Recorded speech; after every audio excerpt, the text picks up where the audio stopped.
tidak seorang pun yang pernah melihat Allah, tetapi anak tunggal Allah yang ada di pangkuan Bapa, dialah yang menyatakannya. Dalam bahasa Yunani, di situ dikatakan exegesato.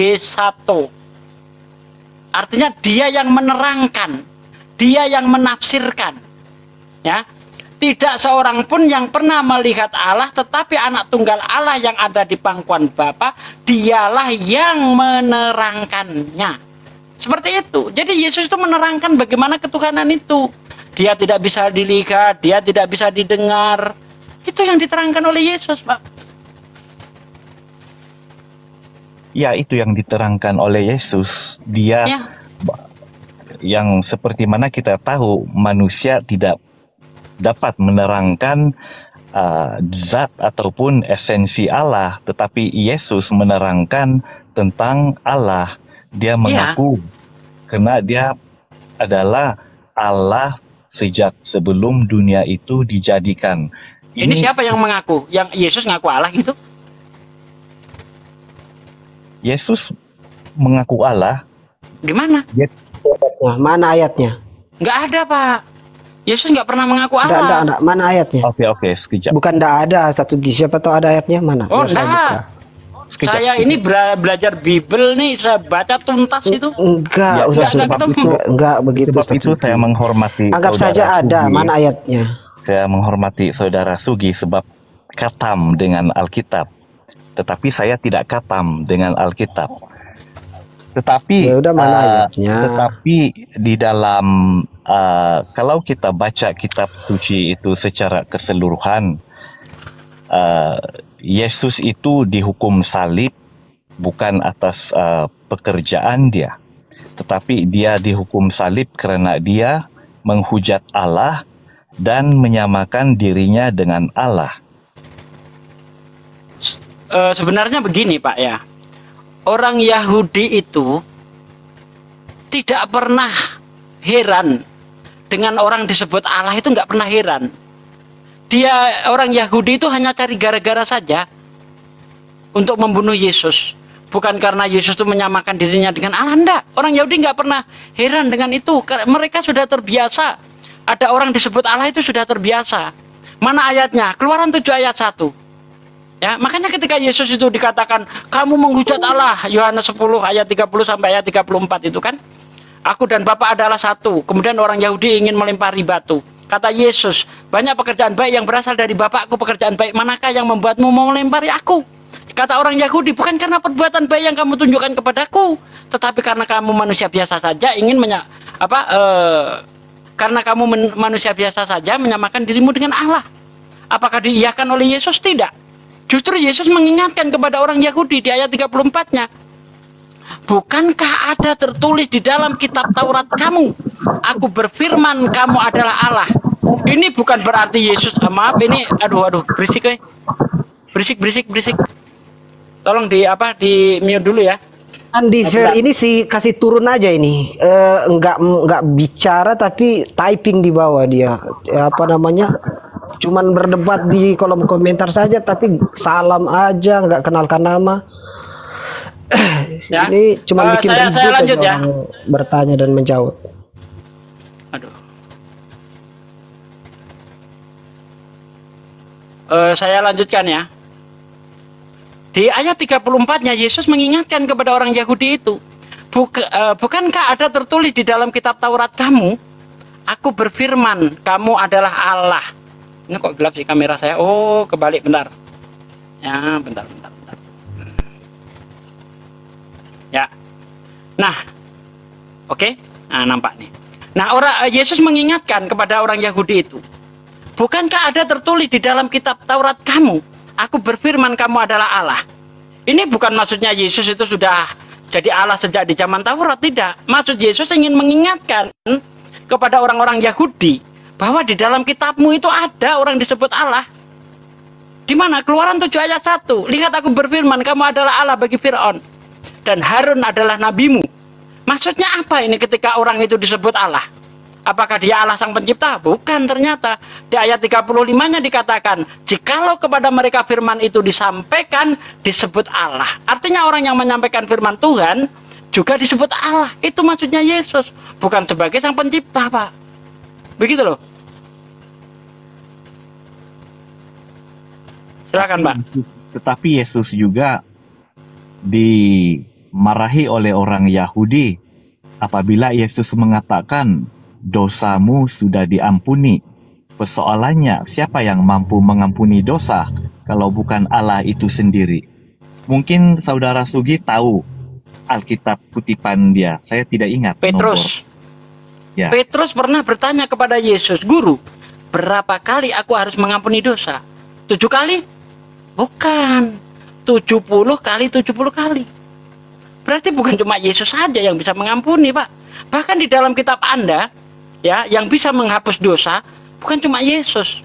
Keluaran 29 ayat 14. Tetapi daging lembu jantan itu, kulit dan kotorannya haruslah kamu bakar di luar kemahmu sampai habis. Itulah korban penghapus dosa. Apakah Anda mau menuhankan tai sapi? Tai sapi dibakar untuk menghapus dosa loh. Itu daripada kitab Taurat. Dan kitab Taurat memang wujud korban penghapusan dosa ataupun korban bakaran. Kalau alasannya hanya bisa mengampuni dosa dia Tuhan, tai sapi pun bisa jadi Tuhan karena tai sapi bisa menghapus dosa. Saya tidak memaksakan kefahaman saudara Sugi mengenai kitab kita mengenai ayat-ayat di dalam Bible itu. Jadi saya hormati apa tafsiran Anda atau apa kefahaman Anda. Maaf, saya bukan nafsir, Pak. Saya bukan nafsir. Itu yang tertulis seperti itu. Keluaran 29 ayat 14. Coba dibaca itu. Tetapi daging lembu jantan itu, kulit dan kotorannya haruslah kamu bakar di luar perkemahanmu sampai habis. Itulah korban penghapus dosa. Saya nggak ada nafsir loh.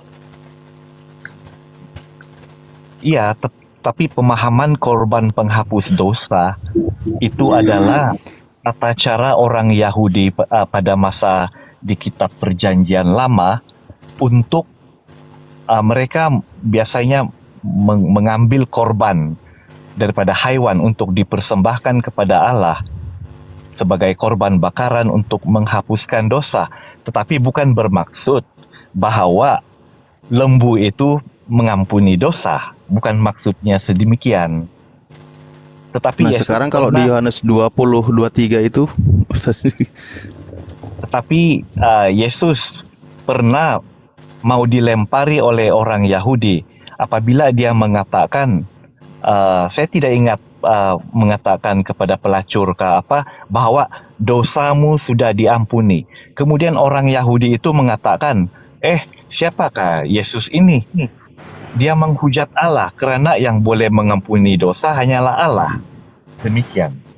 Assalamualaikum warahmatullahi wabarakatuh. Waalaikumsalam warahmatullahi wabarakatuh. Waalaikumsalam Ya kan sudah saya katakan tadi sebagaimana bahkan Anda sendiri loh. Anda sendiri ketika Anda berdoa dalam doa Bapa kami, itu Anda bisa mengampuni dosa di situ. Ya, ampunilah aku, ampunilah kesalahanku sebagaimana kami mengampuni kesalahan orang lain. Apa salahnya loh? Kalau hanya itu maksudnya lain, Saudara Sugi. Loh, kita manusia saling mengampuni. Kita manusia saling mengampuni dosa sesama kita. Ya tetapi iya.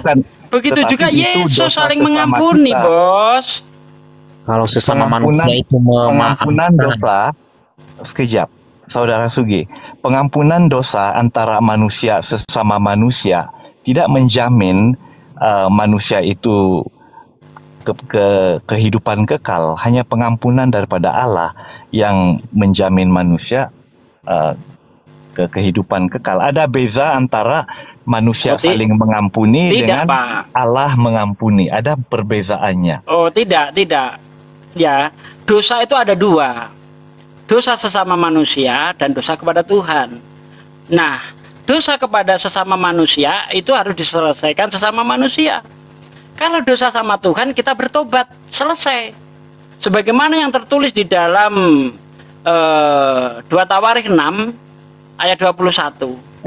Tuhan itu cukup mengampuni dosa dari tempatnya, tidak perlu turun ke dunia, karena di ayat 18-nya dikatakan, benarkah Tuhan hendak tinggal bersama kita?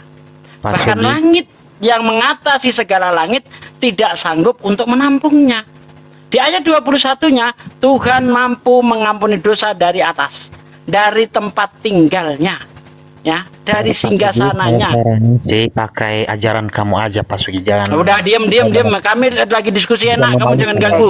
Turunin host. Ada 2 orang ya, nggak usah mobil. Kau belum Bang Wan, tolong ini diturunin aja. Pakai sopan santun. Turunin. Pakai sopan santun. Atau saya yang turun. Ini 2 orang yang sedang bicara. Saya Philip turunin.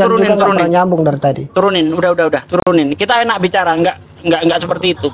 Kita ini Oke, lanjut. Bukan cari menang kalah, kita adu argumen, nggak masalah itu. Yang penting jangan menghujat. Silakan, Pak. Iya. Di dalam konteks Kristen, keselamatan manusia itu tidak mampu dicapai atas perbuatannya sendiri. Jadi, keselamatan manusia itu hanya datang daripada rahmat Allah. Ini adalah ajaran Kristen. Oke.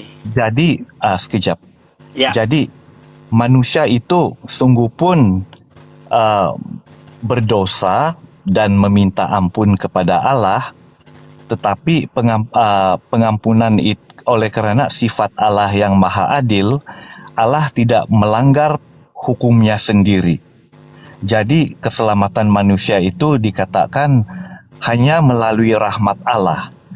Dan rahmat Allah di dalam konteks Kristen adalah Yesus itu sendiri sebagai Allah menebus manusia daripada hukumnya sendiri. Itu yang dimaksudkan oleh keselamatan di dalam Kristen. Oke. Itu menurut Kristen, tapi tidak menurut Yesus.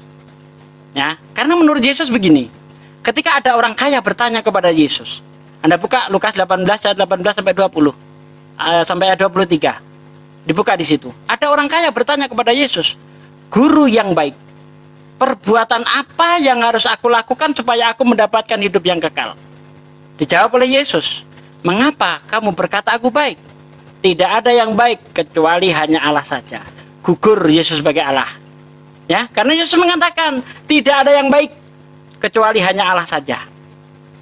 Jika kamu ingin mendapatkan hidup yang kekal, apakah kamu tidak tahu perintah Tuhan?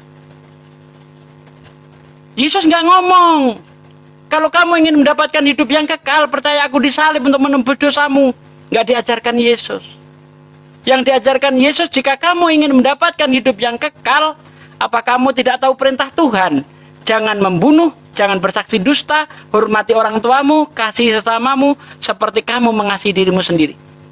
Dijawab oleh orang kaya itu, hal itu sudah aku lakukan sejak masa mudaku. Apa kata Yesus? Kalau begitu kurang satu lagi. Percaya aku disalib untuk menebus dosamu. Begitu? Oh no. Apa jawab Yesus? Apa kata Yesus? Kurang satu lagi. Jual hartamu, bagikan kepada si miskin, maka kamu akan mendapatkan harta di surga. Jadi benar, saya setuju bahwa masuk surga itu dengan rahmat Tuhan. Untuk mendapatkan rahmat Tuhan itu dengan cara berbuat baik, mengabdi kepada Tuhan. Kasihilah Tuhan Allahmu dengan segenap akal budimu. Markus 12 ayat 31-32. Di dalam Matius 7 ayat 21, bukan setiap orang yang berseru kepadaku Tuhan, Tuhan akan menduduki kerajaan surga, melainkan mereka yang menuruti kehendak Bapa di surga. Jadi untuk mendapatkan rahmat Tuhan, bukan percaya Yesus disalib, bukan, lakukan pekerjaan-pekerjaan baik, itu yang akan mendatangkan rahmat. Sebagaimana yang dikatakan di dalam Al-Quran juga begitu. Wal asri innal insana lafi khusrinillah illal ladzina amanu wa amilus solihati wa tawassaw bil haqq wa tawassaw bis sabr. Demi masa, sesungguhnya manusia itu sebagian besar dalam keadaan merugi, kecuali yang beriman, berbuat baik, beramal soleh, berdakwah, ya, saling menasehati dalam kebenaran, dan sabar. Itu yang harus kita lakukan supaya tidak merugi di akhirat, supaya mendapatkan hidup yang kekal itu. Begitu, Pak. Jadi kalau menurut Kristen, ya saya paham, menurut Kristen seperti itu, tapi tidak menurut Yesus. Lanjut. Tapi apabila kita melakukan kehendak Allah, itu sudah dianjurkan sejak hukum Taurat diturunkan kepada orang Yahudi, bahwa perbuatan melakukan kehendak Allah itu adalah suatu saranan, tetapi dinyatakan juga bahwa perbuatan manusia itu atau usaha manusia itu tidak cukup untuk memberikannya keselamatan. Melakukan perbuatan Allah itu adalah sesuatu yang dianjurkan, karena iman tanpa perbuatan hakikatnya adalah mati di dalam kepercayaan Kristen. Ya, kepercayaan Kristen seperti itu. Yesus tidak menghilangkan hukum Taurat. Makanya ketika ada orang kaya bertanya kepada Yesus, ditunjukkan hukum Taurat itu tadi. Nah, di dalam Matius 5 ayat 17 sampai ayat 20 dikatakan, jangan kamu sangka aku datang ke dunia untuk melenyapkan hukum Taurat dan kitab para nabi. Aku datang untuk menggenapinya. Hukum Taurat tidak akan dilenyapkan hingga langit dan bumi lenyap. Satu titik, satu iota pun, kata Yesus, tidak akan dilenyapkan hingga semuanya terjadi. Apa yang terjadi? Kiamat. Hukum Taurat tidak akan dihilangkan walaupun satu titik, ya, hingga kiamat. Barang siapa, kata Yesus, yang menghilangkan satu titik dari hukum Taurat, kemudian mengajarkan kepada orang lain, dia akan menduduki kerajaan terendah, artinya neraka. Ya, dia akan menduduki kerajaan terendah dari dalam kerajaan surga. Barang siapa yang mengajarkan hukum Taurat kemudian mengajarkan kepada orang lain, dia akan menduduki kerajaan tertinggi dari dalam kerajaan surga. Apabila kehidupan keagamaanmu, kata Yesus, tidak lebih benar daripada kehidupan keagamaan orang Farisi dan ahli Taurat, kamu tidak dapat menduduki kerajaan surga. Bagaimana kehidupan keagamaan orang Farisi dan ahli Taurat? Anda baca dalam Matius 23 ayat 2 dan seterusnya. Yesus berpesan kepada murid-muridnya, pergilah kamu kepada orang Farisi dan ahli Taurat yang telah menduduki kursi Musa. Ikuti semua yang diajarkan, tetapi jangan ikuti yang mereka kerjakan. Karena mereka hanya mengajarkan hukum Taurat, tetapi tidak menjalankan. Mengajarkan, tapi tidak menjalankan, nggak bisa masuk surga. Menurut Yesus, apalagi menentang, melenyapkan hukum Taurat, bagaimana bisa masuk surga? Sebagaimana yang diajarkan Paulus di dalam Efesus 2 ayat 15. Dengan matinya Yesus sebagai manusia, dia melenyapkan hukum Taurat, dia menghapus hukum Taurat dan segala ketetapannya. Melenceng jauh dari ajaran Yesus, Pak. Ya, benar kata Saudara Sugi. Sebab itu orang Kristen percaya bahwa firman Allah dalam kitab-kitab yang terdahulu tidak dapat diselewengkan, dan sebab itu orang Kristen tetap menerima Taurat sebagai kitab yang berasal daripada Allah. Sungguh pun kitab Taurat itu hanya diturunkan untuk orang-orang Yahudi. Jadi orang Kristen percaya apabila kitab itu diturunkan, firman itu diturunkan oleh Allah, dia tidak dapat diselewengkan. Seperti mana yang Saudara Sugi katakan tadi, kitab Taurat itu tidak dapat diselewengkan. Yesus tidak dapat dihapuskan, Pak, bukan diselewengkan, tidak bisa dihapuskan. Artinya hukum-hukum itu tetap akan terjadi. Ini ada yang mengatakan saya bohong. Iya, kamu mengatakan saya bohong, nggak tahu ayatnya, karena pendetamu nggak ada yang hafal Bible seperti saya, nggak ada. Kalau ada, yuk debat dengan saya open camp begini tanpa buka Bible, tapi bisa menunjukkan ayat Bible, ada yang sanggup? Puji Tuhan, puji Tuhan karena saudara Sugi mempunyai kekuatan mental untuk menghafal Bible itu. Kami sebagai orang Kristen, ramai di antara kami tidak menghafal Bible pun. Jujur, mantep kamu. Ya, jadi kami bukan lawan, saya bukan lawan saudara Sugi dalam hal. Bang, itu tadi saya mengomentari yang di bawah. Katanya ayat-ayat yang saya bacakan itu bohong. Padahal saya tunjuk ayatnya, pasalnya. Kalau nggak percaya dicek saja. Benar enggak yang saya ucapkan itu? Bukan Anda yang saya komentari, Bang. Saya di sini dari tadi memeriksa, kalau ada yang salah saya koreksi nih. Nih saya pegang Alkitab nih. Ada yang salah yang dan saya ucapkan open tadi? cam. Nggak ada. Aduh, gimana sih? Kalau dia bilang bohong berarti dia membohongi kitab ini dong. Dia membohongi kitab sucinya. Aduh, sudah keluar kau dari agamamu. Saya tidak mempersoalkan. Bukan Bapak. Yang saya maksud yang di bawah. Di bawah itu mengatakan saya bohong. Tidak ada ayat-ayat seperti itu. Nah, saya wajar dengan orang-orang seperti ini karena mereka itu nggak pernah baca Bible. Mungkin Bible hanya dikempet ketek seminggu sekali ke gereja, nggak pernah dibaca dengan baik. Saya pembaca Alkitab dengan baik. Mana tahu kalau itu isi Bible. Modal imani saja mana tahu itu benar isi Bible atau bukan. Wong saya dari tadi memeriksanya kok. Nih Pak Sugi, Bible yang aku bawa sendirian tuh. Aku dibawa sendirian ini. Bukan Bro admin ini ya. Tanya Bro admin. Bro admin ini kenal saya udah lama. Bener enggak Bro admin? Kalau saya itu banyak hafal Bible Bro admin. Iya kan Bible berjalan toh. Bible berjalan, nggak ada yang berani protes kan. Oke, yang lain lanjutlah. Saya aja yang monopoli. Ustaz Talib, monggo Ustaz Talib. Saya lagi asik lanjutlah kalau seru. Sugi, ya kita lagi menikmati nih. Iya. Jangan diganggu, ayo Ustaz Sugi. Kemesraan ini jangan cepat berlalu. Enggak, saya justru di malam ini saya spesial ingin memusuhi Ustadz Sugi gitu loh. Karena dia berani banget dia tulis Bible berjalan kan kemarin di akunnya. Kalau dia salah malam hari ini, ku pecat dia jadi Bible berjalan. Nih. Tapi enggak juga sih. Ini orang kok kamu ya apa namanya? The real dictionary lah begitu. Ya, cuman tadi itu saya kan istilahnya melengkapi ucapan bahwa mengenai mengampuni tadi itu, tapi bukan maksud mundur ya, karena udah terlanjur dibuka dan mau dibaca. Kalau saya kan belum hafid Bible ya, saya itu masih nyontek gitu, belum hafid. Jadi bunyinya kan gini di Yohanes 20:23.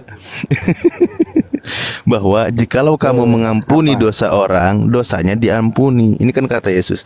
Dan jikalau kamu menyatakan dosa orang tetap ada, dosanya tetap ada. Jadi Yesus itu mengajarkan orang lain pun bisa mengampuni dosa. Dan kalau orang lain juga ingin menetapkan dosanya ada, dosanya tetap ada. Kan artinya maksudnya ini sebuah pengajaran. Dalam hal ini bukan hanya Yesus. Tapi ini sudah berlalu tadi ya, cuman karena mau dibaca nggak jadi, sambil nunggu Ustaz Sugi mungkin lagi mau minum istirahat. Ya kita isi waktu gitu Pak Arim ya. Maaf, bukan maksud untuk mundur pembahasan. Selamat bergabung juga Ahi Kuriosmoto. Assalamualaikum. Waalaikumsalam warahmatullahi wabarakatuh. Nah, ini lagi masih aja doa kepada Yesus. Yesus sendiri berdoa kepada Bapa. Aduh, berapa kali dikasih tahu kenapa gak dirubah-rubah namanya? Nah, giliran aku dikomentarinnya gitu nggak disalahin. Iya. Berapa kali aku baca ayatnya? Yesus berdoa kepada Allah. Yesus berdoa kepada Bapa. Kau sendiri belum berubah-ubah. Kau malah doa kepada Yesus. Ya wes bendo banget. Aduh. Ya mungkin break dulu sejenak ya keseriusan tadi, jadi kita santai dulu. Ada asik-asik. Atau mungkin Pak Arim ada yang mau disampaikan dulu sambil melanjutkan strategi. Atau doa kepada Yesus. Doa kepada Yesus. Itu namanya dia seorang Katolik. Oh, doa kepada Yesus. Mungkin ada saudara-saudara yang bertanya kenapa Yesus berdoa kepada Allah Bapa. Dalam konteks kefahaman saya sebagai Katolik, Yesus itu sungguh manusia dan sungguh Allah. Dia sudah ada sebelum dunia ini dijadikan. Tetapi karena dia mau menggenapi kitab Taurat dan melaksanakan kerja-kerja penyelamatan umat manusia, atas cinta kasihnya yang besar, dia mengosongkan dirinya dan mengambil rupa sebagai hamba, yaitu rupa sebagai manusia. Jadi, di dalam rupa sebagai manusia Yesus itu, ada kalanya tindak tanduknya kelihatan seperti manusia. Contohnya, Yesus itu mengatakan dia tidak tahu bila hari kiamat itu terjadi. Kemudian Yesus juga selalu menunjukkan bahwa dia berdoa. Sebab ini dilakukan dalam posisinya sebagai manusia. Jadi ada banyak di dalam Alkitab itu kelihatan seperti Yesus itu terbatas dan tidak kelihatan keilahiannya. Karena itu sudah dinyatakan yang dia mengosongkan dirinya. Bermaksud dia mengosongkan dirinya mengambil rupa yang lebih rendah seperti manusia. Termasuk juga kepada merangkumi pengetahuan ilahi.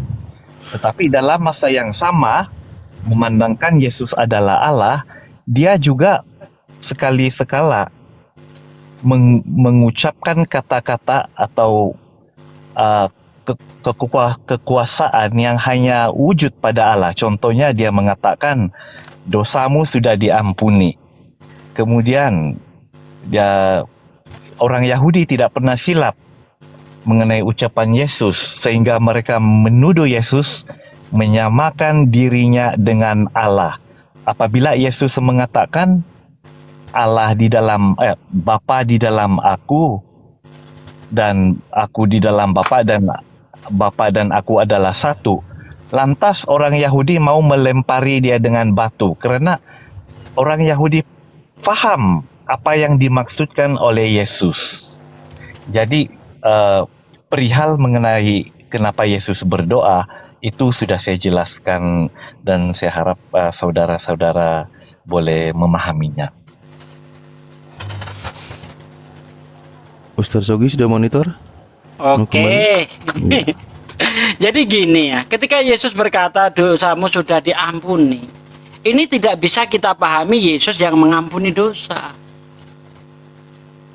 Kalau memang itu ya Yesus yang mengampuni dosa, seharusnya Yesus ngomong dosamu kuampuni.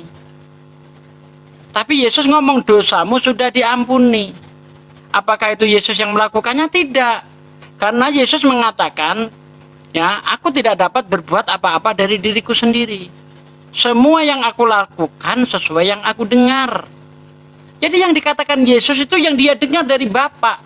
Dosa orang itu sudah diampuni oleh Bapa, bukan Yesus yang mengampuni.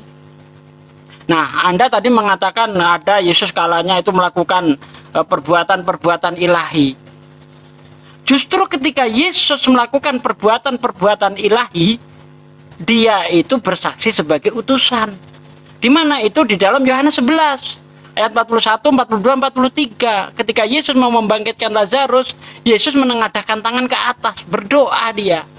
Ya Bapa, aku tahu Engkau selalu mendengarkan aku. Aku bersyukur kepadamu ya Bapa, karena aku tahu Engkau selalu mendengarkan aku. Tetapi karena banyak orang yang berdiri di sini mengelilingi aku, supaya mereka tahu bahwa Engkau yang mengutus aku. Apakah Anda mau mengatakan utusan dan yang diutus itu sama? Tidak bisa. Karena Yesus sudah mengatakannya bahwa antara yang diutus dan yang mengutus itu beda. Anda baca di dalam Yohanes 13 ayat 16. Ya. Seorang utusan tidak lebih tinggi dari yang mengutus, seorang hamba tidak sama dengan tuannya. Yesus hamba.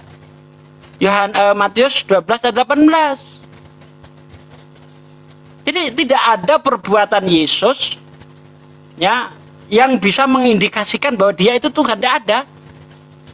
Bahkan keajaiban terbesar Yesus yaitu membangkitkan Lazarus, tetap saja dia dengan polosnya mengaku bahwa dia adalah utusan Tuhan. Jadi utusan Tuhan ini jangan ditafsir-tafsir lagi, karena sudah digarisbawahi oleh Yesus. Seorang utusan tidak sama dengan yang mengutus, seorang hamba tidak lebih tinggi daripada Tuhannya. Selesai, clear Pak, sebenarnya Pak. Gitu loh. Syarat masuk surga bukan percaya Yesus Tuhan, percaya Yesus utusan Tuhan.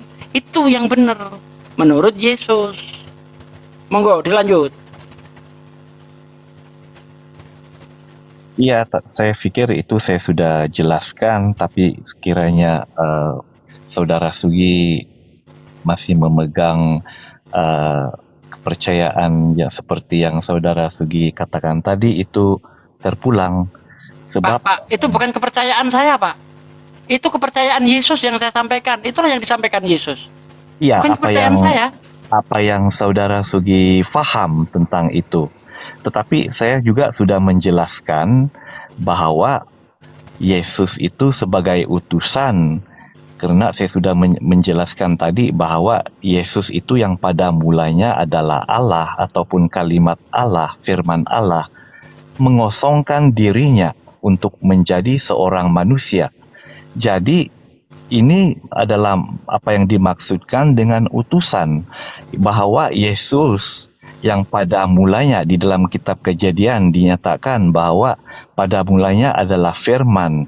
Firman itu ada bersama-sama dengan Allah. Di Yohanes mungkin itu adalah itu Yohanes 1 itu Pak, bukan Kejadian. Iya, sebab itu saya cakap saya tidak hafal kitab ini berbanding dengan Saudara Sugi.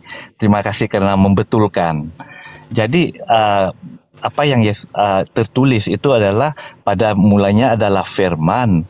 Firman itu adalah bersama dengan Allah, dan firman itu adalah Allah, dan firman itu telah menjadi manusia dan diam bersama kita. Ini tertulis dalam kitab Taurat juga, dinubuatkan di dalam kitab Taurat, tapi saya tidak tahu ayat mana sebab saya tidak menghafal kitab suci. Jadi ini sesuai dengan ajaran Yesus mengosongkan dirinya untuk menjadi manusia. Jadi kami tidak ada permasalahan di dalam ajaran Kristen untuk mengatakan Yesus itu adalah utusan. Sebab utusan itu adalah berasal daripada Allah. Tetapi utusan yang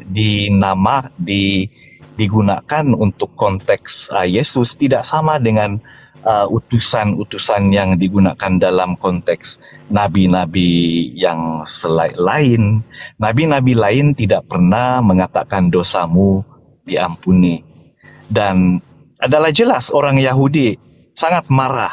Orang Yahudi memegang kitab Taurat itu dengan sangat strict.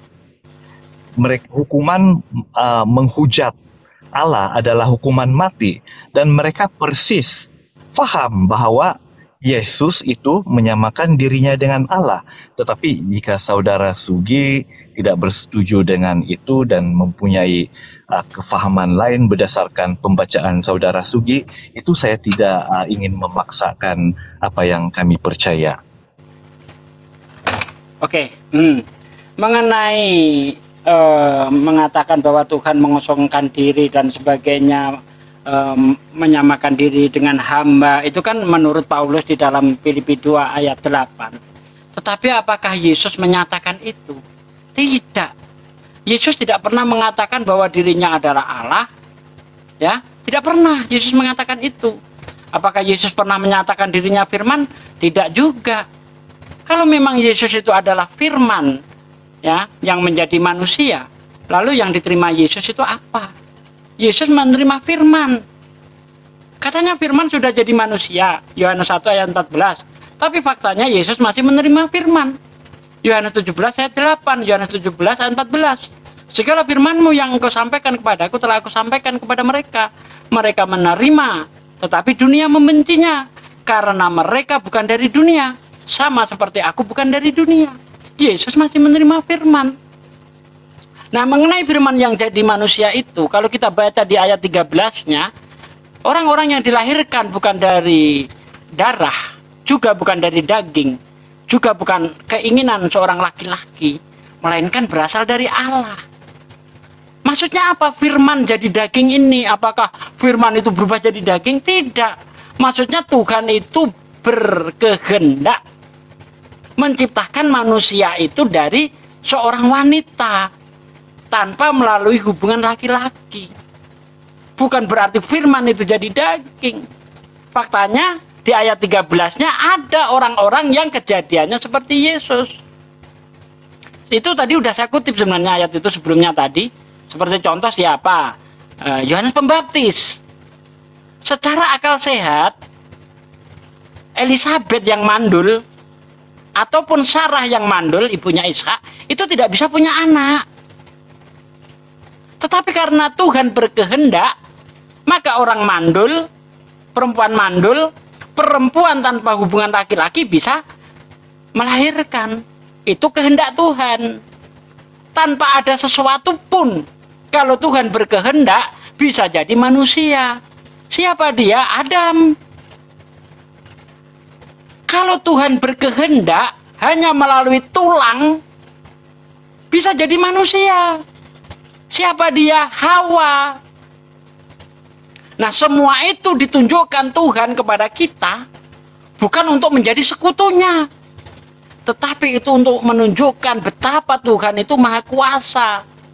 Dia bisa menciptakan segala sesuatu menurut kehendak Dia. Innama amruhu idza arada sayyan ayyakula lahu kun fayakun. Jika Allah berkehendak, Dia berkata kun, jadi, maka jadilah yang Dia inginkan. Sebenarnya seperti itu, Pak. Apalagi tadi mengenai Yesus mengaku Allah. Kan sudah saya jawab itu. Sebenarnya orang Yahudi itu sudah terbiasa mendengar orang itu disebut Allah, itu sudah biasa. Anda baca di dalam Mazmur 86 ayat 6, hakim-hakim disebut Allah, ya kan? Di dalam Keluaran 7 ayat 1, Musa disebut Allah. Menurut Paulus sendiri di dalam 1 Korintus 8 ayat 5 ayat 6, meskipun kita tahu banyak Allah baik di bumi maupun di surga, tapi bagi kita hanya ada satu Allah saja, yaitu Bapa. Jadi banyak orang disebut Allah itu. Tapi kenapa orang Yahudi ingin melempari Yesus? Hanya cari gara-gara. Ya, karena menurut orang Yahudi Yesus ini anak penjina. Di dalam Yohanes 8 ayat Anda baca di ayat 39 itu, ya, jawab mereka kepadanya, Bapak kami ialah Abraham. Kata Yesus kepada mereka, jikalau sekiranya kamu anak Abraham, tentulah kamu mengajarkan pekerjaan-pekerjaan dikerjakan oleh Abraham. Tetapi yang kamu kerjakan ialah berusaha membunuh aku. Aku seorang yang mengatakan kebenaran kepadamu, yaitu kebenaran yang kudengar dari Allah. Pekerjaan yang demikian tidak dikerjakan oleh Abraham. Pak, kamu mengerjakan pekerjaan bapakmu sendiri. Jawab mereka, kami tidak dilahirkan dari zina. Bapak kami satu, yaitu Allah. Ini sindiran untuk Yesus. Menurut orang Yahudi, Yesus anak penjina. Makanya disindir di sini. Ya, kami bukan dilahirkan dari zina. Yesus ingin dirajam karena menurut mereka itu nggak layak dia jadi Mesias. Karena Mesias nggak ada, menurut pandangan mereka nggak ada Mesias itu keturunan penjina, nggak ada, gitu loh. Ya, kata Yesus kepada mereka, jikalau Allah adalah Bapakmu, nah ini orang Yahudi juga ngaku anak Allah di sini, Pak. Apakah orang Yahudi semuanya itu Tuhan gitu? Karena mengaku anak Allah? Kan tidak. Nah, anak Allah yang dimaksud itu adalah orang-orang soleh, orang yang dekat dengan Tuhan, hamba-hamba Tuhan. Ya, itulah yang disebut dengan anak Allah. Nah, kamu mengerjakan pekerjaan bapakmu sendiri. Jawab mereka, kami tidak dilahirkan dari zina. Bapak kami satu, yaitu Allah. Ngaku anak Allah itu orang Israel, orang Yahudi itu. Kata Yesus kepada mereka, jikalau Allah adalah Bapakmu, kamu akan mengasihi aku. Sebab aku keluar dan datang dari Allah. Dan aku datang bukan atas kehendakku sendiri, melainkan Dia yang mengutus aku. Tuh, Yesus ngaku utusan berkali-kali, kenapa dituhankan? Coba, monggo dilanjut. Yesus itu tidak menurunkan Injil sebab dia sendiri adalah Injil. Ini sesuai dengan kefahaman orang Kristen, ya. Yesus tidak menyuruh murid-muridnya menulis kitab Injil, tetapi dinyatakan di dalam Alkitab bahwa murid-muridnya menulis peristiwa-peristiwa Injil itu supaya orang boleh percaya. Tetapi Yesus adalah Injil, dia adalah firman itu sendiri. Dan memandangkan Yesus adalah firman, apa yang keluar daripada diri Yesus itu adalah kehendak Allah, adalah pemikiran Allah.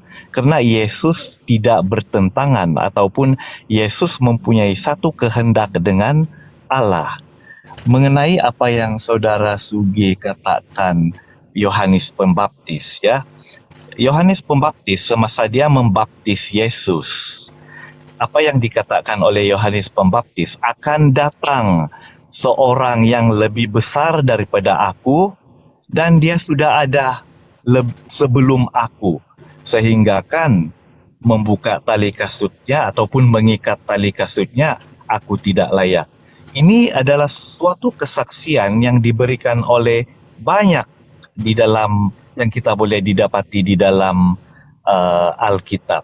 Mana mungkin Yohanes Pembaptis mengatakan yang lebih besar daripada aku dan sudah ada sebelum aku. Hanya Allah yang hidup dari dalam kekekalan adalah permulaan Alfa dan Omega.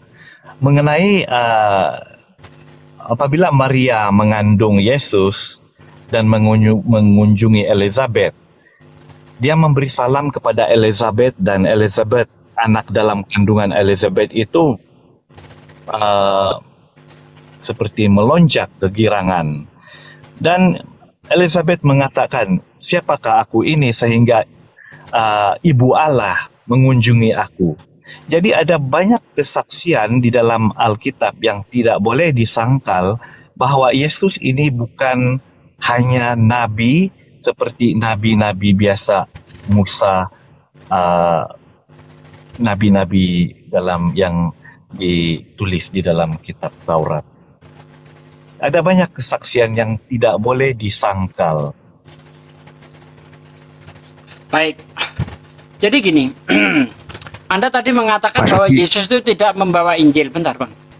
Padahal kalau kita lihat di dalam Matius 4 ayat 23, Yesus pun berkeliling di seluruh Galilea.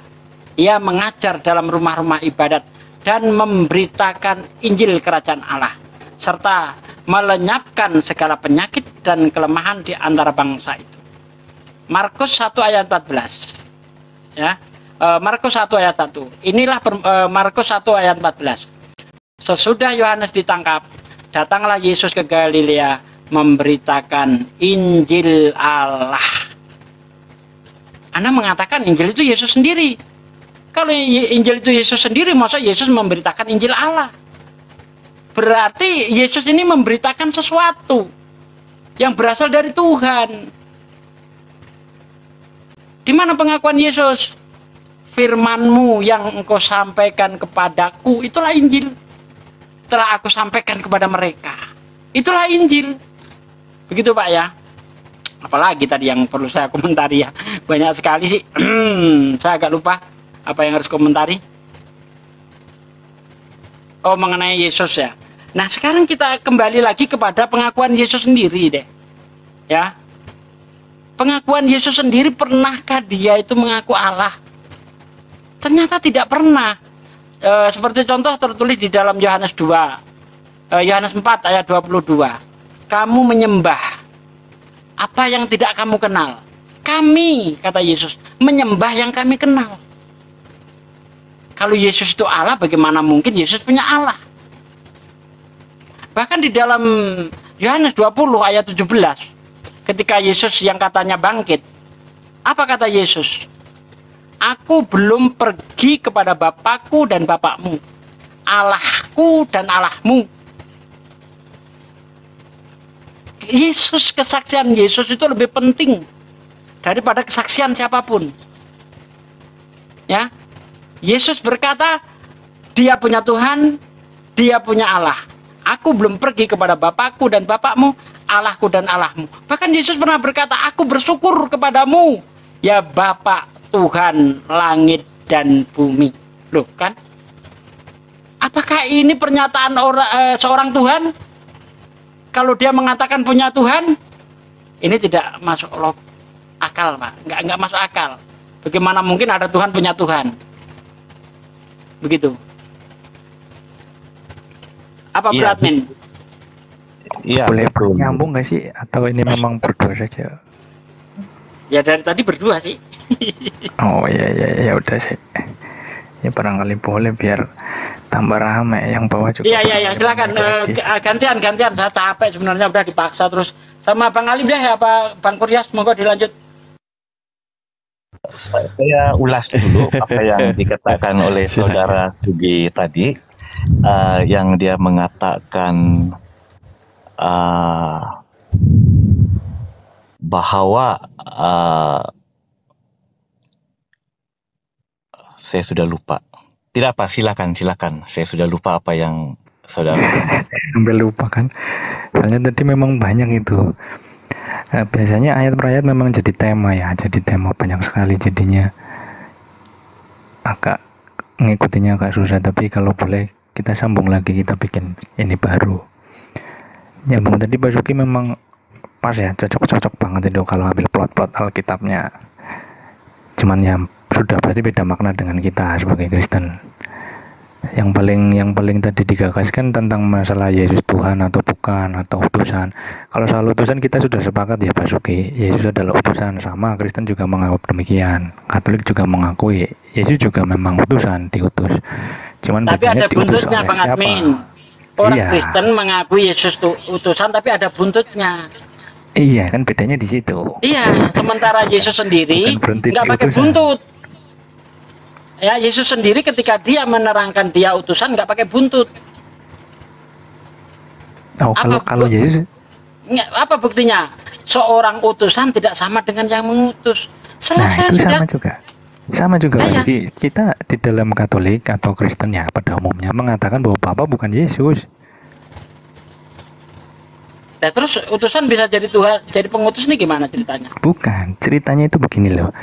Sesuai dengan Alkitab ya, Alkitab itu minimal kita tahu dua karya. Pertama karya penciptaan. Karya penciptaan, Sang Pencipta selalu menciptakan melalui firman-Nya. Karya yang kedua itu karya keselamatan. Karya keselamatan, Sang Pencipta juga menyelamatkan melalui firman-Nya. Bedanya, Sang Firman diutus keluar dari keilahiannya yang tadinya non material menjadi material.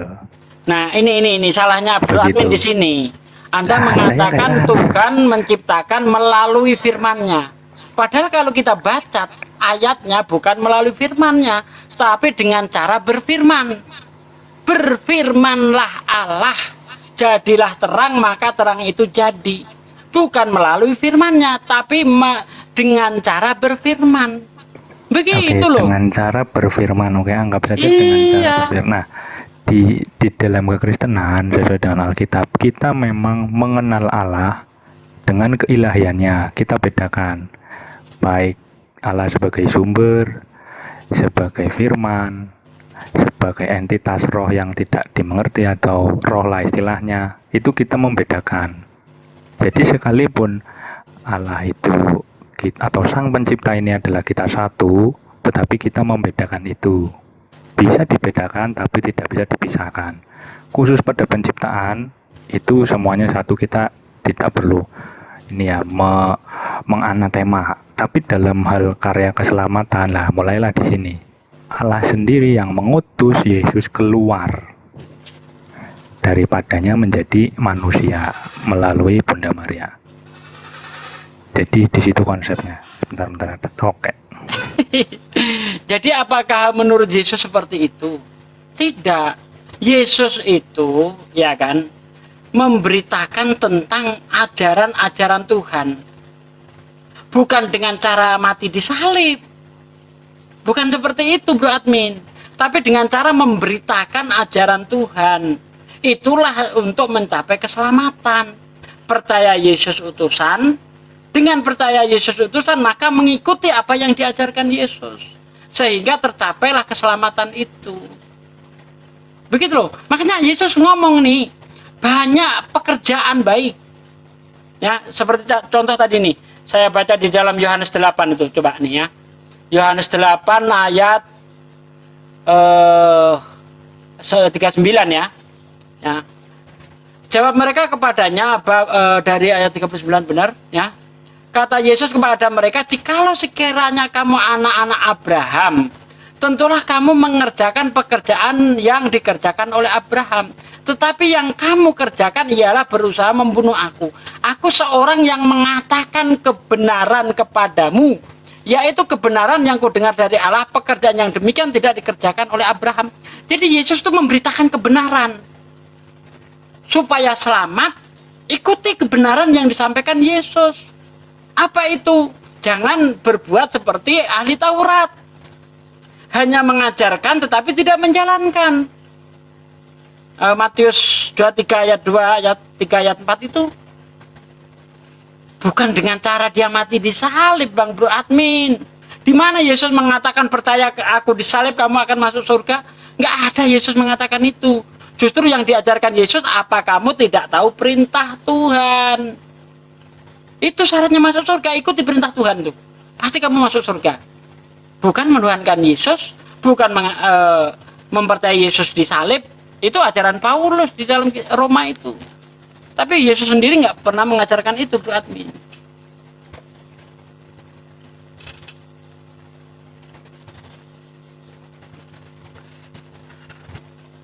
Ayo, silakan. Ya, Yesus bukan tidak pernah mengajarkan, tetapi konsep penyelamatan di dalam Kristen yang sudah saya katakan tadi adalah hanya percaya dan melakukan kehendak Allah itu tidak cukup untuk memberikan keselamatan kepada manusia. Karena Allah itu maha adil, maha penyayang. Wah, ini berarti Anda membantah pernyataan Yesus kalau Anda ngomong begitu. Tidak, saya menjelaskan, bukan membantah. Nah, enggak, soalnya Yesus sendiri mengatakan syaratnya masuk surga dengan cara mengikuti perintah Tuhan. Menurut Anda tidak cukup menjalankan perintah Tuhan. Nah, kan bertentangan dengan ajaran Yesus kalau begitu. Tetapi Yesus juga mengatakan bahwa keselamatan itu memerlukan penebusan. Di mana? Bahwa manusia itu tidak dapat menyelamatkan dirinya sendiri atas usahanya semata-mata. Dia memerlukan Yesus tidak mengajarkan Allah. itu, Pak. Justru Yesus itu mengajarkan supaya melakukan perintah-perintah Tuhan. Tentu dengan usaha mereka untuk mendapatkan surga itu. Bukan menggantungkan pada kematian Yesus. Itu nggak diajarkan Yesus. Mungkin boleh dibaca daripada kitab Taurat mengenai nubuat bahwa juru selamat itu harus lahir untuk menyelamatkan umat manusia yang sudah jatuh ke dalam dosa. Kitab Di mana Taurat, itu ya? Di dalam kitab Taurat. Saya tidak tahu ayat mana satu, tetapi nubuat-nubuat di dalam kitab Taurat itu sudah memberitahu bahwa akan datang juru selamat yang akan menyelamatkan manusia daripada dosa-dosanya. Dan kitab Taurat ini diturunkan kepada bangsa Yahudi. Jadi Yesus sememangnya diutus hanya kepada bangsa Israel. Yesus tidak diutus kepada bangsa-bangsa lain karena Yesus yang merupakan orang Yahudi harus menggenapkan kitab Taurat yang hanya diturunkan kepada orang Yahudi. Itu sebabnya Yesus tidak diutus kepada bangsa lain. Baik, supaya saya tidak lupa, Pak ya. Di dalam kitab Taurat tidak ada dosa itu ditebus oleh orang lain. Tidak ada. Karena menurut kitab Yehezkiel 18 ayat 18 sampai ayat 20, kalau Anda baca di situ, ayahnya yang melakukan pemerasan, yang merampas sesuatu, dan yang melakukan hal-hal yang tidak baik di tengah-tengah bangsanya, sungguh ia akan mati karena kesalahannya. Tetapi kamu berkata, mengapa anak tidak turut tanggung kesalahan ayahnya? Karena anak itu melakukan keadilan dan kebenaran, melakukan semua ketetapanku dengan setia, maka ia pasti hidup. Orang yang berbuat dosa itu yang harus mati. Anak tidak akan turut menanggung kesalahan ayahnya, dan ayah tidak akan turut menanggung kesalahan anaknya. Orang benar akan menerima berkat kebenarannya, dan kefasikan orang fasik akan tertanggung atasnya. Jadi tidak ada di dalam kitab Taurat ada penebusan dosa. Tidak ada, Pak. Dosa ditanggung masing-masing. Nah, kalau Anda lihat di dalam Amsal 19 ya. Amsal 19 ayat 18. Ya, di situ yang bisa jadi tebusan itu orang fasik. Orang fasik menjadi tebusan orang benar. Orang jujur, pengkhianat jadi tebusan orang jujur. Ya. Nah, Kristen kebalik. Orang baik, orang benar, orang tidak berdosa dijadikan tebusan untuk orang berdosa. Kan kebalik sama Amsal. Di Amsal orang pengkhianat, orang fasik yang menjadi tebusan untuk orang jujur. Di Kristen orang jujur, orang suci dari dosa dijadikan tebusan untuk orang berdosa. Kebalik-balik, Pak. Ajaran Kristen ini dengan kitab Perjanjian Lama kebalik. Sebenarnya tidak, tetapi mungkin saudara Sugi boleh meluangkan masa untuk membaca Alkitab itu secara keseluruhan, Pak, karena kan saya bilang dari Kejadian sampai Wahyu sudah selesai saya. Bro admin nih kalau nggak percaya tanya itu. Saya boleh memberikan ayat kalau diberikan waktu. Ya, silakan. Tapi lucu Pak Rimi ini. Pak Rimi sendiri yang mengaku belum baca, tapi menyarankan yang sudah baca tuntas menyarankan baca, kan lucu jadinya, Pak. Tak lucu sebab saya mendengar dalam pengajar, sebab saya seorang Kristen, jadi saya mendengar ajaran ini sehari-hari, tetapi saya tidak mengingatkan kutipan ayat yang mana satu, sebab saya tidak menghafal Alkitab. Ya silakan, katanya mengutip ayat di mana, ayo. Bunyinya aja deh. Bukan waktu ini, sebab saya perlukan masa untuk mencari. Okay. Ya. Okay. Saya hormati keputusan Anda. Ya, tapi begitu saja ya, Saudara Sugi. Saya rasa apa-apa yang kita bincangkan itu saya sudah mengambil maklum, dan saya rasa itu sajalah buat masa ini. Jadi saya mau berundur lah. Oke, terima kasih Pak sudah dialog dengan baik. Kita tidak perlu saling hujat, tapi kita berbicara sesuai apa yang ada di kitab Anda. Begitu Pak. Ya, tapi sebelum pamit Pak Arim, bisakah kita mengenal Yesus dari ucapan Yesus sendiri dan kesaksian Yesus sendiri tentang dirinya? Misal satu ayat itu kan ya, yang mungkin intinya dari inti pembahasan kesaksian Yesus tentang dirinya, salah satunya di Yohanes 5:30 itu. Karena tadi sedang membantah sebagaimana narasi Bapak. Di situ kan bunyinya, aku tidak dapat gini ya. Aku tidak dapat berbuat apa-apa dari diriku sendiri. Aku menghakimi sesuai dengan apa yang aku dengar, dan penghakimanku adil, sebab aku tidak menuruti kehendakku sendiri, melainkan kehendak yang mengutus aku. Kalau aku bersaksi tentang diriku sendiri, maka kesaksianku itu tidak benar. Artinya kesaksian dia itu jelas menyerahkan diri kepada Tuhan, bahwa dia itu tidak bisa berbuat apa-apa, bahkan kehendaknya pun tidak bisa melebihi kehendak Tuhan. Itu kesaksian Yesus. Ya, terima kasih. Ya, mungkin ya apa yang saudara bacakan tadi itu adalah benar, tetapi dalam pengajaran gereja yang menyatakan apabila Yesus mengatakan aku tidak dapat berbuat atas kehendakku sendiri, Yesus itu memberikan maksud bahwa dia dengan Bapa mempunyai satu kehendak. Dan kenapa Yesus mengatakan aku tidak mampu berbuat sesuatu dengan kehendakku sendiri. Ia boleh dibandingkan dengan apa yang Yesus cakap sebagai dalam posisinya sebagai manusia. Contohnya, hari kiamat itu hanya Bapa yang tahu. Tiada orang lain yang tahu selain Bapa. Itu Yesus ucapkan dalam posisinya sebagai manusia yang mengosongkan dirinya dalam pengetahuan keilahian. Dan sama juga seperti yang saya jelaskan apabila Yesus mengatakan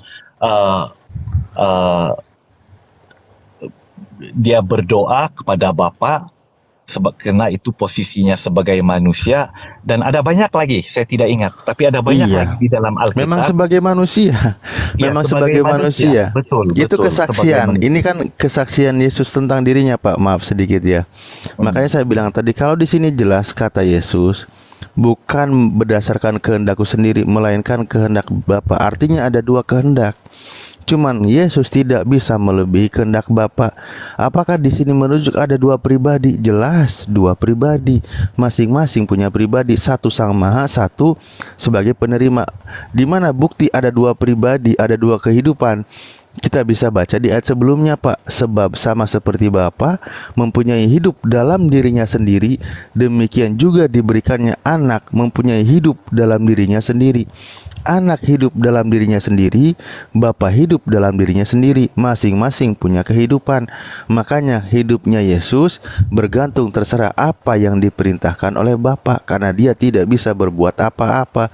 Kalau dia tidak bisa berbuat apa-apa, jelas dia bukan Tuhan, hanya utusan Tuhan. Itu benar.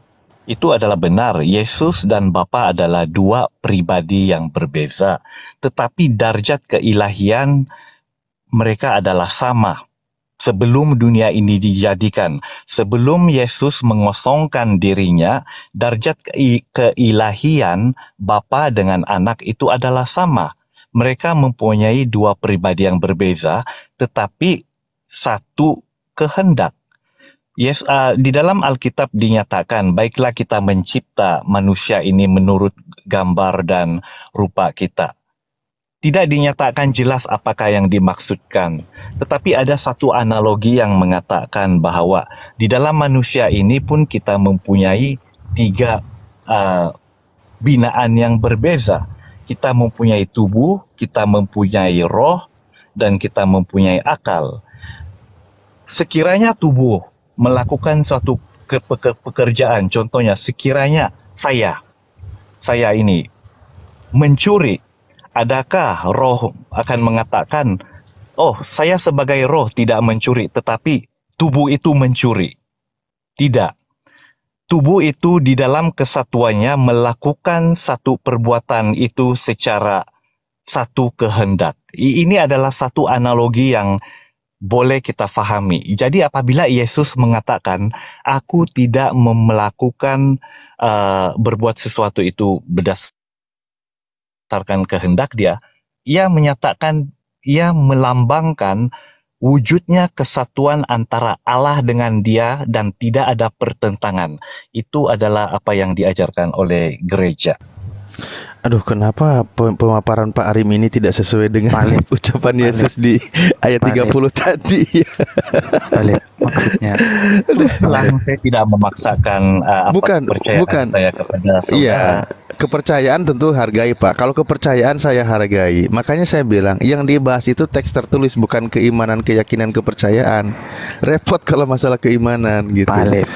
Ya, saat Pak Alif bilang Yesus bukan Tuhan, itu maksudnya Yesus bukan sang pencipta itu.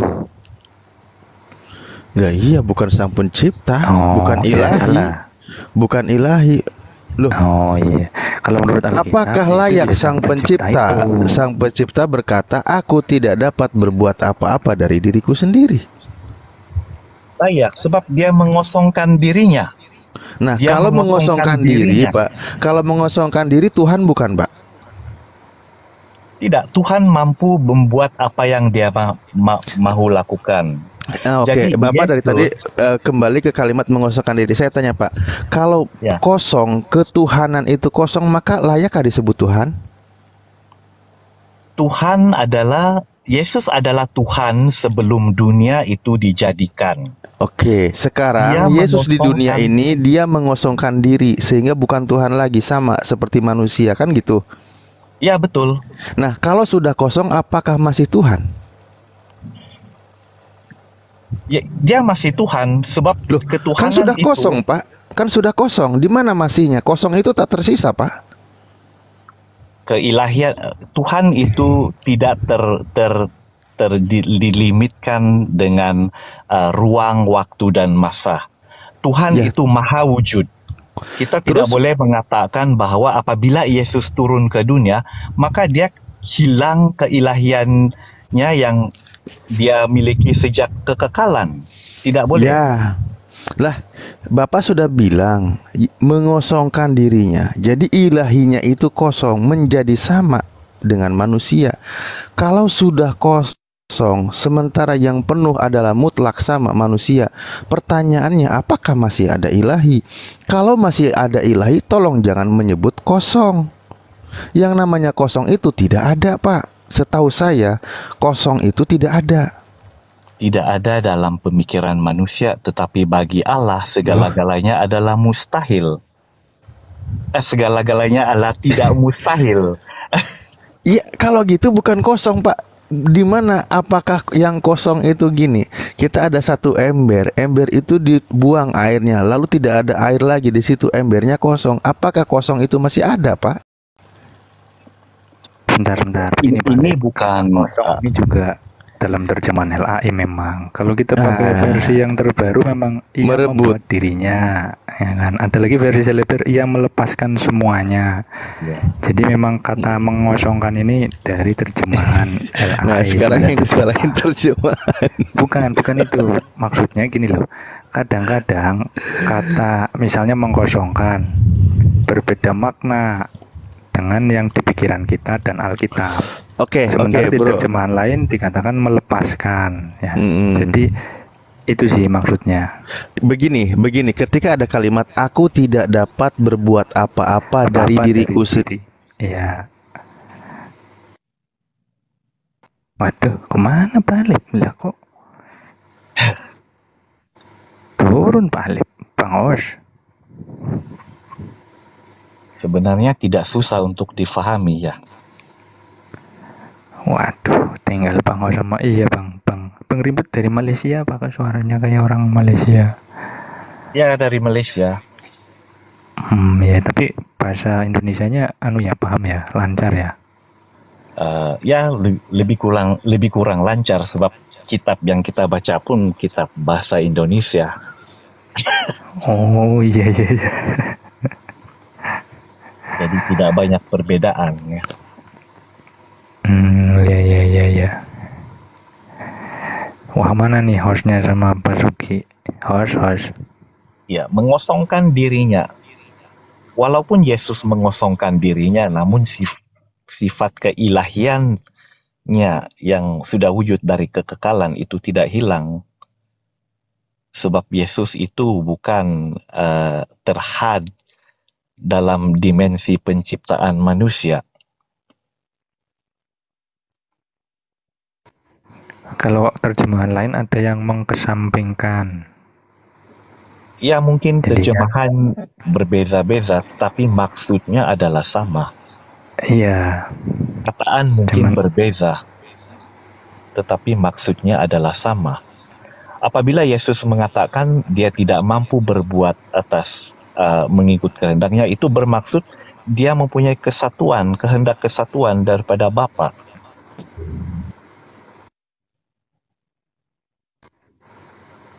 Yang di bawah. Bang Hos tuh yang di bawah dinaikin lagi, Bang Hos. Assalamualaikum. Tiduran, aduh. Ya, jadi begitu saja ya. Saya terpaksa turun sebab ada perkara yang harus dilakukan. Jadi saudara-saudara berikan. Ya, terima kasih.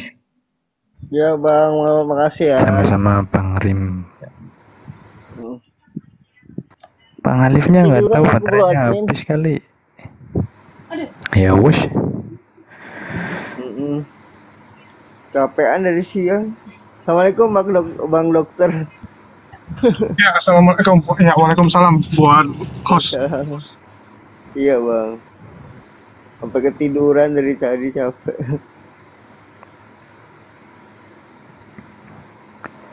Ya wes istirahat toh, Bang Abi. Enggak, iya kita istirahat dulu aja ya. Aku Ya, dari kalau tadi. ada bang dokter.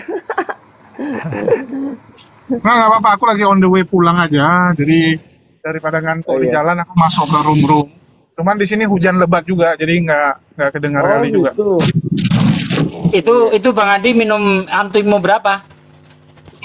Minum antimo 2, cuman nggak tidur dia. Oh, nggak bisa tidur. Lagi meriang dia, udah mau tumbang tuh. Pak Suki. Ya, Bang Admin. Pak Akal turun dulu ya. Iya, Bang Admin. Nggih, matur suwun. Nggih, sami-sami. Matur suwun. Aku add dulu. Doa kepada Yesus. Katolik ya? Iya, tadi yang dari Malaysia itu Katolik itu. Kalau sama Katolik segan gitu. Ya, enak diskusinya adem, enak tadi saya diskusi dengan beliau itu 3 jam lebih itu tadi itu. Waduh. Perasaan lu tadi di ruangan sebelah ya? Ada di ruangan sebelah ada juga nih. Sama Waduh, dua kaki. Ya tadi 2 kaki. di sini Nggak pas bener. lagi apa dua-duanya seru, di sana saya debat, di sini debat juga gitu. Waduh. Itu lu lihat Joni Ustaz Sugi, perasaan tadi aku lihat di sebelah. Iya, masih di sebelah, masih di sini masih. Ya udah turun Bang Wan Nabi. Kalau udah Ya, ngantuk makasih, lanjut. Ustaznya. Yuk. Capek dari siang. Pamit ya. Assalamualaikum. Waalaikumsalam. Amin, pamit ya. Ya, makasih dokter.